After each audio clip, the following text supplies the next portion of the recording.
Okay, in this video we're going to be taking a look at some prerequisite skills required for the SAT that fall under the category of geometry. Okay, so for my first prerequisite skill, they would assume that you already know that adjacent angles can be added to find a larger angle. So if you were given a problem where they told you this little angle was 50 and this angle was 63, then to find the big angle here on the outside, all I would have to do is add that, and that would be 113 degrees. Alright, so a common skill, prerequisite skill that you should know for the SAT. Another area of geometry. Two distinct lines in a plane will either intersect in one point or be parallel.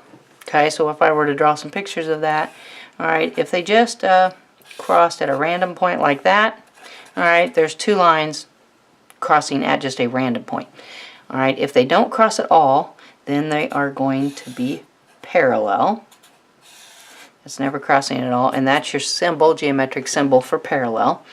Now, this intersecting at one point, if they intersect at one point and they happen to form a right angle right here, then they are still only intersecting in one point, but they are said then to be perpendicular. So that's also a possibility with the two lines intersecting, and the geometry symbol for that is a little upside down T. So they would expect you to have a good grasp on how two lines can interact inside a plane, as well as the symbols that indicate parallel and perpendicular. As a prerequisite skill, they would also expect you to be really good with just general perimeter and area, knowing that the perimeter is the sum of the lengths of all of its sides. So if I had a little rectangle and I told you these two sides were 2 and these sides were 4, then it would just be a matter of adding them all up. So 4 plus 4 is 8, plus 2 is 10, plus 2 is 12. So the perimeter on this would be 12. Alright, area, the amount of 2D space in a shape contains. Let's see, inside, on the inside is what I was getting ready to say. So like if I had a rectangle like so, the area is the amount of space that is on the inside of that shape. And just in general with a rectangle, if this side is 4 and this side is 6, length times width. Alright, so my area here would be 24. Okay, but in general, perimeter and area of any shape, not just the rectangles there, but I did those just to get the concept around. Perimeter is the distance around the shape, area is the amount of space inside.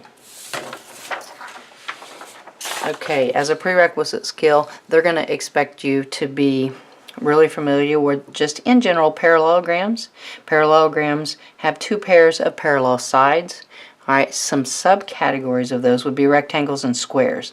Alright, so all of those things, area, perimeter, knowing things about their angles. The squares and rectangles have 90-degree angles, your parallelograms don't. Things of that nature. So just prerequisite skills, can you deal with parallelograms and realizing they have two pairs of parallel sides and that your subcategories are rectangles and squares. They do want you to have a good grasp of just the basic circle. Can you find the circumference, which in other words, the circumference is the distance around or perimeter of a circle. And that's the formula, circumference equals 2 pi r, where r is the radius and pi is 3.14. Also, they would expect you to be able to calculate the area of a circle. So area equals pi r squared. Just being able to do those two type of calculations and understanding the difference. Symmetry is going to be very important as a prerequisite skill for the SAT. So in general, you can divide the shape in half and it matches on both sides. Alright, then you know the shape is symmetrical. Congruent is another major prerequisite skill in geometry. Now, really simple definition here, congruent simply means identical. Okay, if they're identical, then we are good. So angles, lines, and shapes can all be congruent. Okay, now congruency is can be marked on a geometric shape. So like for instance here I have an equilateral triangle. Alright, so this would be my lines or sides are congruent. So a single line indicates that all three of those are the same length or are congruent. If I had, here's an example of an isosceles triangle. These two sides are congruent in length, so marked them with double lines, and the two base angles are equal, so marking those with a symbol as well. So understanding congruence and then recognizing it being marked on a diagram that you might possibly be given. One of the last prerequisite skills in geometry is going to be similarity. Okay, shapes that have identical angles and proportional sides are said to be similar.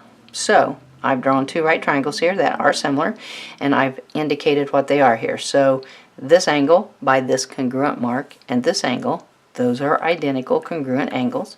Alright, same thing with these two angles down here. They are congruent and equal, and the right angles obviously are both 90 degrees. Alright, now my sides are proportional. So 3, 4, 5. If I multiply each one of those by 2, I get the 6, 8, and 10. So the sides are proportional. So this is an example of similarity. So those are basically just a few of the major prerequisite skills that you need as far as geometry goes. So hopefully you're liking these SAT videos.